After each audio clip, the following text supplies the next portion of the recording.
Sa hirap ng buhay sa Pilipinas, idagdag pa ang kaliwat ka ng mga kalamidad. Pakiramdam ng ilan, mala-impyerno ang ating bayan.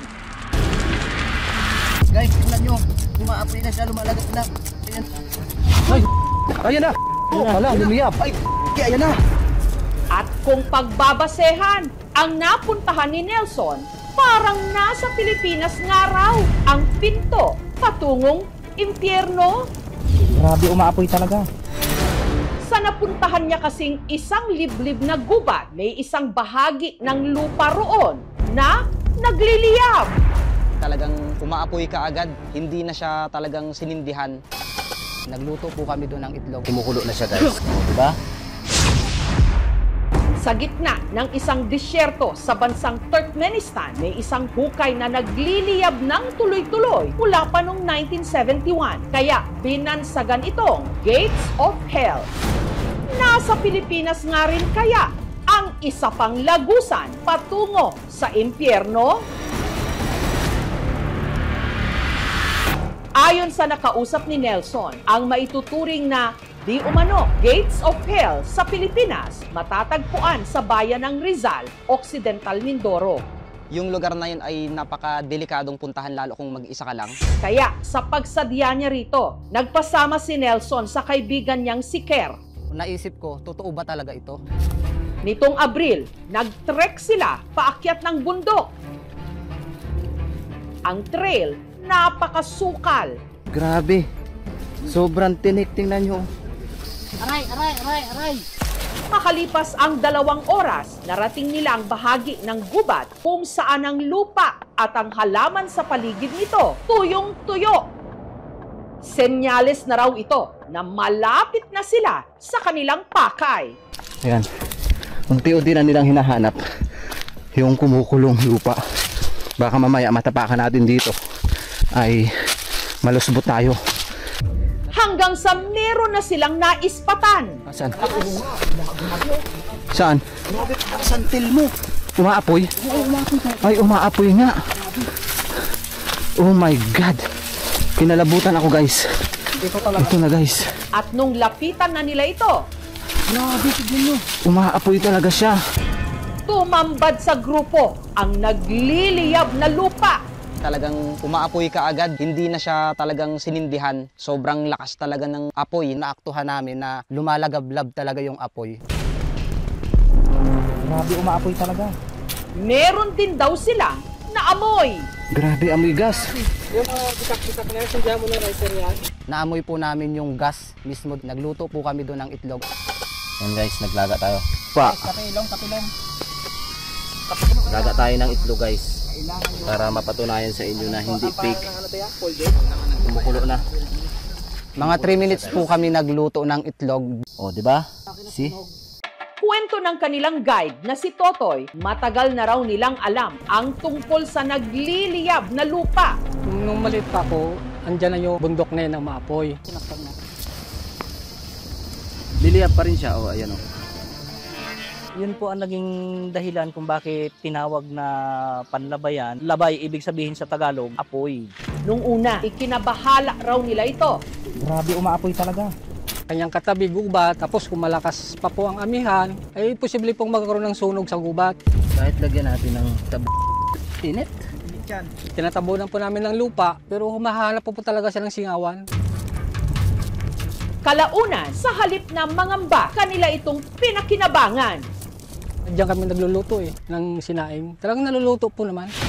At sa paglipas ng mga taon, hindi raw talaga naaapula ang apoy sa lupa. Ayan oh. Tignan nyo ha. Ayan. So mamaya-maya, tignan nyo. Aapoy ulit yan pag sinindihan. Ayan. Umapoy na. Oh, yan, umapoy na. Diba? Uy, lakas. Ang lakas lalo. Kahit nga po ako nagtataka hanggang ngayon, bakit may apoy yung bundok na yan? Ano kaya ang meron? Lahat ng dumadaan niya kuminsan kasi ginabawal ko. Mari baka kayo nila. Hindi kaya ito lumiyab o sumabog. Sina Nelson at Ker, may kanya-kanyang teorya sa pinagmumulan ng apoy. Pumasok sa isip ko yung bulkan. Pinagsakan daw talaga ng bulalakaw yan. Lalo't sa kasaysayan, may bumagsak na ring bulalakaw noon sa kalapit na probinsya ng Oriental Mindoro.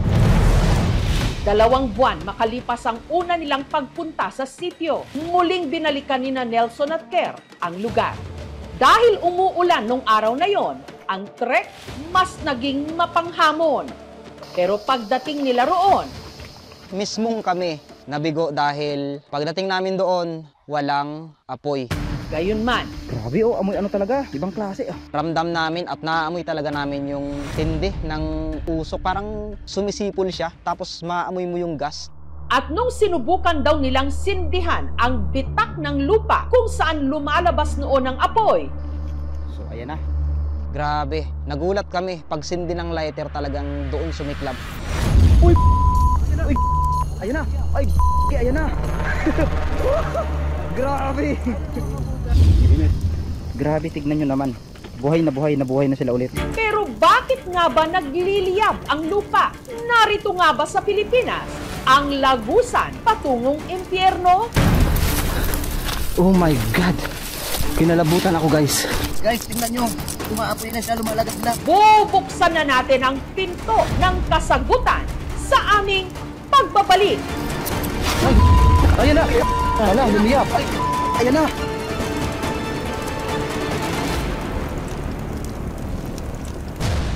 Sa isang liblib na bahagi ng gubat sa Rizal, Occidental Mindoro, nagliliyab ang lupa. Ayan na! Wala, lumiyap. Ay, umaapoy nga. Oh my God! Kinalabutan ako guys. Talagang umaapoy ka agad. Umaapoy talaga siya. Hindi na siya talagang sinindihan. Sobrang lakas talaga ng apoy.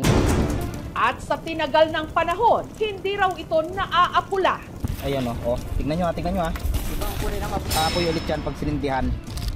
Ayan. Ayan, umapoy na. Oh, ayan, umapoy na. Diba? Uy, lakas. Ang lakas lalo. Nung maliit pa ako, andyan na yung bundok na yun na maapoy. Tinatabunan po namin ng lupa, pero humahanap po talaga siya ng singawan. Liliyab pa rin siya. Oh, ayan oh. Marami na pong government agency na pumunta dyan para tingnan kung ano ba ang dahilan. So hanggang sa ngayon, hindi namin alam kung bakit ganyan ang nangyayari. Para mabigyang linaw ang misteryo ng nagliliyab na lupa sa sitio Panlabayan, binisita ito ng mga kawani ng Environment and Natural Resources Office. Parang medyo amoy ano po siya, no? Sir? This, May nire-release po siya galing sa lupa. Ako kung hindi kumakalat. Ito wala pong nangyaring sakuna naman. Wala. Paligid na ito. Kung sakaling itry nating sindihan sa ngayon, sisindi kaya? Ang lupa, sinuri. Yung kailangan Ayan na. yan na. Ayan na. Yung mga singaw, Ayan, mas lalakas. At napatunayan nilang wala raw ditong bulkan. Hindi rin daw ito binagsakan ng bulalakaw o meteor, kundi may posibilidad na meron ditong deposito ng natural gas. Parang methane gas. Ito na may haka-haka lang natin mga fossil natin noon. Nagre-release kasi yan ng mga parang methane gas. Every hukay na gagawin mo, the more na lalim siya, the more din yung apoy na lumalaki. May possibility na merong talagang source ng apoy dito sa area na to. Itataas natin to sa opisina, imbestigahan pa, verification na ano talaga o mapapakinabangan ba ng gobyerno natin. Ang tanong, may dapat ba silang ikabahala sa umaapoy na lupa?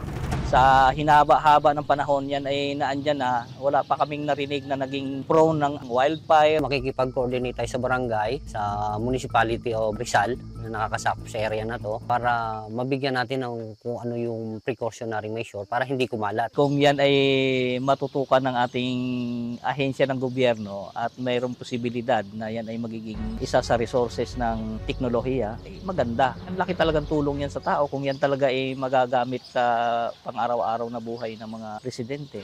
Sa unang tingin, parang impyerno ang lupang ito. Umaapoy at ang dalay, takot. Grabe, umaapoy talaga. Pero kung ang init na ito'y mapag-aaralan at mapapakinabangan, Yan na. Ayan na.